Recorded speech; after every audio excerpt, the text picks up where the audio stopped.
Mr. President, we're a group of Nicaraguan-Americans who have come from different parts of the United States to your home, the White House, to greet you, thank you, and express our support for your achievements and for your re-election.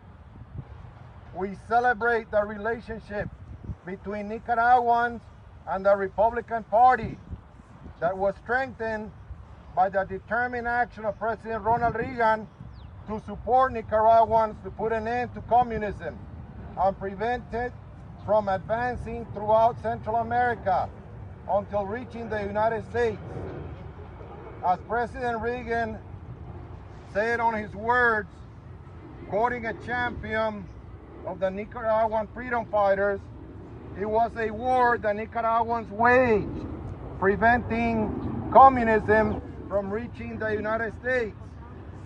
We regret that the Democratic Party, in collaboration with the Socialist International, betrayed the achievements made, establishing communication and strengthening ties of friendship between Jimmy Carter and Daniel Ortega. In addition,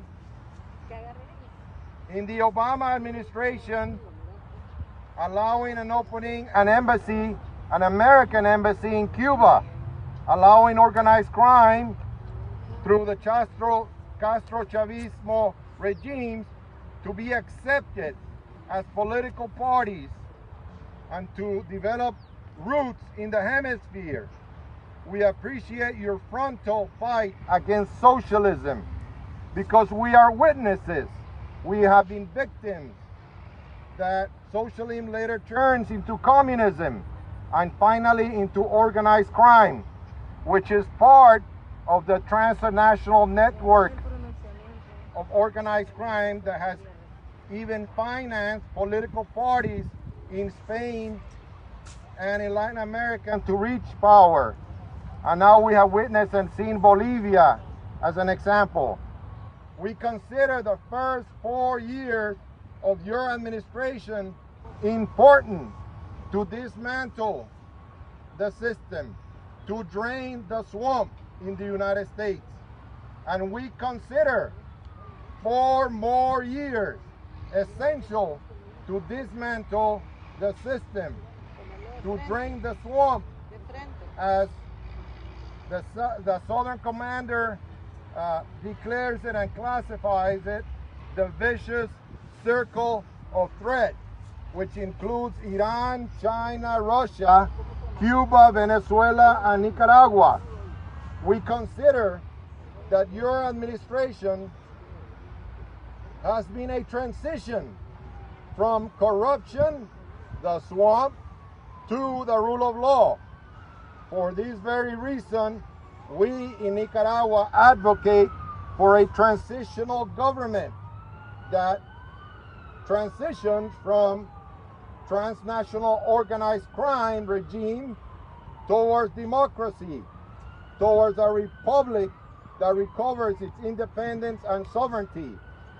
We are extremely grateful for the sanctions against the criminal regime of Ortega Murillo, which began with the president of the electoral power, continued with the heads of the institution of the National Police, who supported the 2018 genocide, as well as the sanctions against executives who handle and manage the illegal financing of launder money to carry out all crimes against humanity.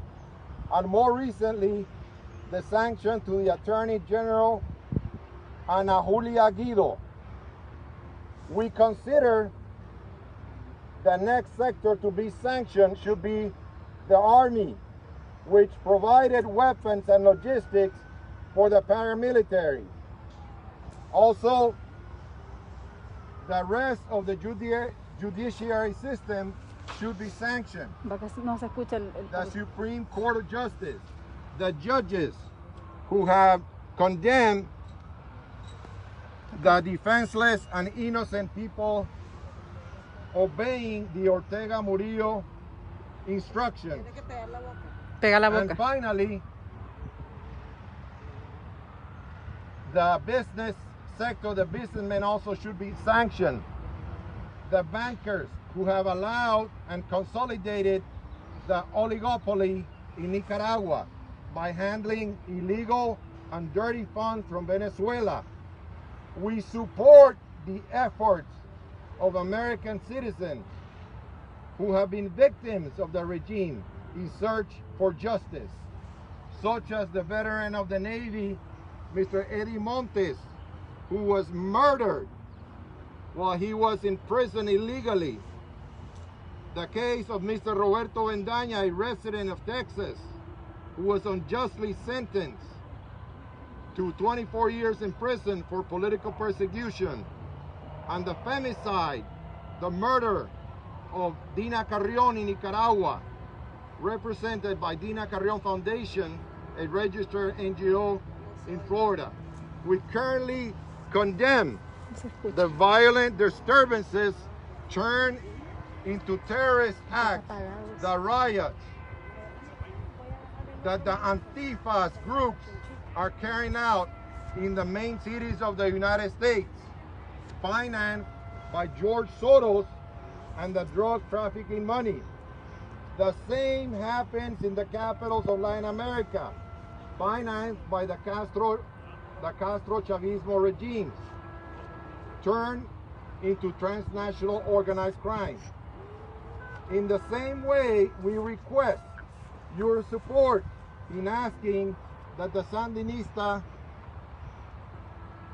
we request your support in asking the Sandinista National Liberation Front Party, the FSLN, to be declared a terrorist organization. We also request your support from the Organization of American States so that once and for all, the government of Nicaragua is declared illegitimate in exercise due to the genocidal acts perpetrated in 2018 and the crimes against humanity that systematically persist today. We request that the government you work to preside, the U.S. government, support us in activating the doctrine of the responsibility to protect, the R2P, in Nicaragua to prevent genocidal acts in Nicaragua. We request that you instruct the corresponding persons to suspend Nicaragua from the CAFTA, from the Central American Free Trade Agreement, for violating it and for not complying